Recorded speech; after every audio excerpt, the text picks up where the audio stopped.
একটা বা ২ টা লিস্টিং দেখে তো আপনি ডিফাইন করতে পারবেন না। মিনিমাম ১০ টা দেখতে হবে।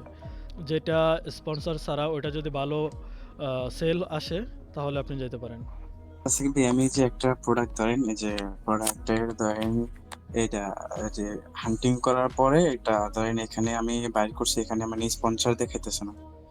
তো এটা আমি এবার কিওয়ার্ড দিয়ে চার্জ করার পরে এখন একটা দেখাইতেছে স্পন্সর, আর মানে আরেকটা দেখাইতেছে মানে আপনার স্পন্সর ছাড়া, হুম, হুম। মানে সেম প্রোডাক্টই। তো এই প্রোডাক্টটা তো মানে লিস্ট করা যাবে নাকি?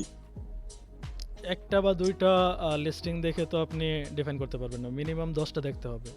যেগুলা স্পন্সর এই ১০টার থাকবে ভিতরে মানে এই যে যেগুলা ধরেন স্পন্সর জেনারিক থাকবে ব্র্যান্ডের ওইগুলা মানে বাদ এই যে দিতে হবে। মানে দুইটাই আছে আর কি। দুইটার ভিতরে একটা স্পন্সর আর একটা মানে স্পন্সর ছাড়া। আর কোনো লিস্টিং নাই ২ টা ছাড়া? মানে এই আপনার ব্র্যান্ড জেনারিকে এটা মানে এই দুইটা ছাড়া আর কোনোটা নাই, মানে অন্যান্য ব্র্যান্ডের আছে আর কি। যেটা স্পন্সর ছাড়া ওটা যদি ভালো সেল আসে তাহলে আপনি যেতে পারেন। তবে সেল জেনারিকে সেল বলতে আপনি ক্যাটাগরি অনুযায়ী আপনার 300 প্লাস, মানে সব ক্যাটাগরি অনুযায়ী ঠিক আছে, বাট আপনার স্পন্সর এটা কি সমস্যা হবে না নাকি? স্পন্সরটা যাবেন কেন? স্পন্সর ছাড়া যেটা ওটা দেখবেন।